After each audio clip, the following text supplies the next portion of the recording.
Kita membahas Israel yang akan mengadakan latihan militer untuk menyerang Iran dan mendiskusikan Turki sebagai senjata rahasia Rusia melawan NATO. Sahabat semua, memahami geopolitik itu sangat penting untuk menempatkan Indonesia sebagai global player, bernegara dan berswasta. Itu bila tidak pas benar pemahamannya akan membuat pejabat negara berbisnis untuk kepentingan kelompoknya saja. Dalam diskusi kali ini kita akan membahas geopolitik lebih luas lagi karena selama 20 tahun terakhir di Indonesia kita kekurangan pemahaman geopolitik kawasan dan geopolitik dunia tentunya. Masyarakat yang diarahkan beritanya di koran dan di media lebih memahami yang populis, yang terkenal, dan lokal hanya di sekitar dalam negeri Indonesia saja. Efek sinetron dan gosip artis, serta media mainstream ambil posisi politik atau dibayar diarahkan pemahaman politiknya membuat kita masyarakat hanya menerima 20% informasi dunia, itu pun ambil sisi berita dari dunia barat, Amerika, dan sekutunya saja. Mengarahkan informasi memang sudah terjadi dalam 20 tahun ini, khususnya beberapa tahun belakangan ini. Ini semua kesengajaan strategi politik penguasa dan hal itu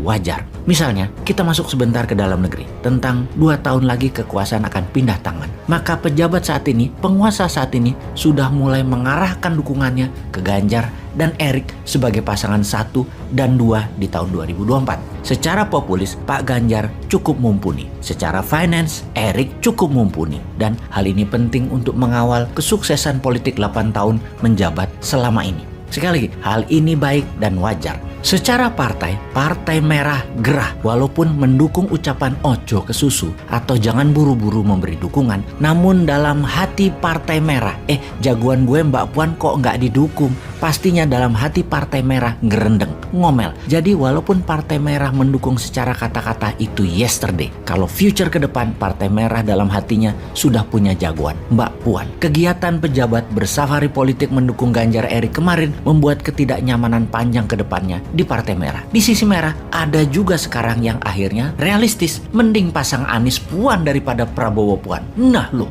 Ganjar Erik versus Anies Puan di 2024. Itu namanya politik dalam negeri, bukan geopolitik. Kalau geopolitik kawasan misalnya, kita harus tahu ada beberapa negara baru muncul di tetangga kita. Kita mau ambil posisi apa? Lalu Perdana Menteri Australia yang baru, itu teman Indonesia atau seperti yang lalu-lalu menganggap Indonesia adalah threat from the north? Atau tindakan Singapura melarang UAS masuk ke Singapura itu bagian dari tekanan Amerika atau memang kebijakan dalam negeri Singapura? Nah, hal seperti ini penting untuk difahami bagi Indonesia sebagai langkah geopolitik kawasan agar tidak dikendalikan negara lain. Memahami geopolitik kawasan dan dunia, semua itu penting di dalam membuat Indonesia kelak menjadi negara superpower di tahun 2045. Atau hanya membuat Indonesia jadi negara pasar untuk membeli produk-produk hasil negara lain. Atau juga hanya jadi negara penyuplai bahan baku mentah seperti selama ini. Indeks manufaktur dan produksi industri hampir dikatakan tidak tumbuh. Hasil tambang, pertanian, dan perikanan kalau tidak diolah sebagai bahan jadi atau bahan setengah jadi, ya tidak ada nilai tambahnya. Jangan mengatakan kita GDP-nya meningkat dan besar kalau penghasil GDP tersebut adalah perusahaan FDI asing dan usaha milik oligar. Jadi bersama channel ini kita memberikan wawasan tambahan, mungkin sedikit namun tujuannya agar sahabat menyadari potensi Indonesia yang belum digarap sempurna karena lemahnya memahami geopolitik luar negeri negara dan bangsa lain. Kita harus paham bagaimana Botswana, Switzerlandnya Afrika bermain di antara konflik dan negaranya tidak punya laut alias landlocked tapi bisa menjadi negara terkaya dan tercepat pertumbuhannya dalam 40 tahun terakhir. Memahami negara Nigeria, Tiongkoknya Afrika yang memfokuskan negaranya menjadi negara digital terdepan. Memahami mengapa negara-negara Nordik, negara utara Eropa kaya-kaya. Karena apa? Padahal tidak punya sumber daya alam. Memahami 5 negara Asia Tengah, memahami langkah Saudi dengan Aramco-nya, memahami gejolak di negara-negara selatan Pasifik, dan memahami kekeringan di Amerika Latin yang selalu membuat politik dalam negeri kawasan tersebut selalu ribut dan memilih menjadi penyuplai drug, obat-obatan terlarang seperti dilakukan juga oleh Thailand, Tiongkok, Myanmar, dan Afghanistan juga. Ketika Iran dalam beberapa bulan ini meningkatkan bantuan senjata ke Hamas di Palestina dan Hizbullah di Lebanon, maka Israel mulai menjadi agresif. Israel adalah negara kecil dengan wilayah hanya sebesar Pulau Madura, dikelilingi 18 negara musuhnya secara ideologi. Maka untuk terus hidup, Israel menggandeng Amerika dan Inggris selalu di belakang mereka. Jadi tidak heran, di kawasan Timur Tengah tersebut Amerika dan Inggris selalu bercokol dengan dalil kendali atas minyak bumi dan gas alam.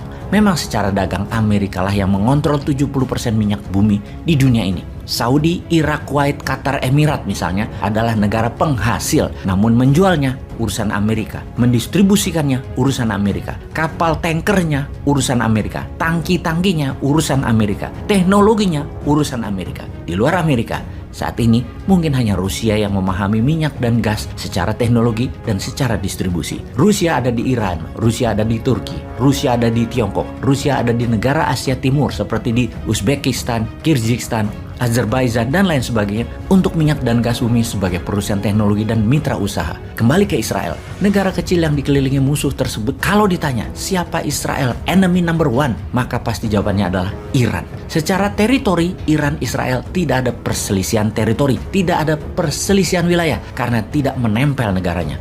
Permusuhan Iran dan Israel adalah permusuhan ideologi. Keduanya sudah tahunan saling mengancam dan saling membunuh menggunakan operasi intelijen di banyak negara atas pejabatnya masing-masing. Bulan lalu, Ibrahim Raisi, presiden Iran, terang-terangan mengancam Israel yang sedang menekan Palestina.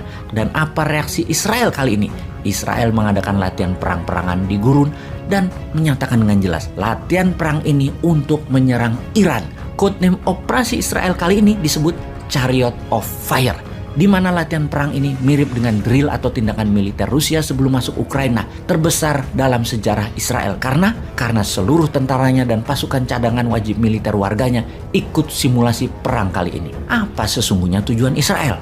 Satu, sebagai pembiasaan high level readiness, kesiapan perang level tingkat tinggi.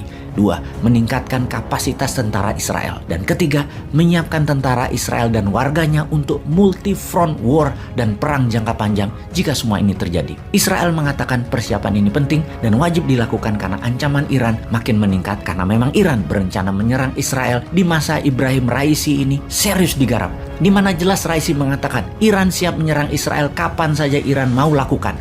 Just one wrong move Israel, Iran serang.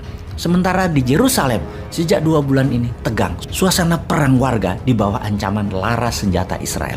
Latihan militer itu akan diselenggarakan 29 Mei 2022 ini, di mana pasukan Amerika dan Inggris, bagian dari latihan perang tersebut, sudah hadirkan kapal induk, jet fighter, pesawat pengisi bahan bakar di udara, dan 3.000 tentara. Bahkan Joint Force Chief Army atau Panglima Tentara Gabungan Amerika mengirim Michael Kurilla akan ikut hadir dalam drill militer latihan perang kali ini.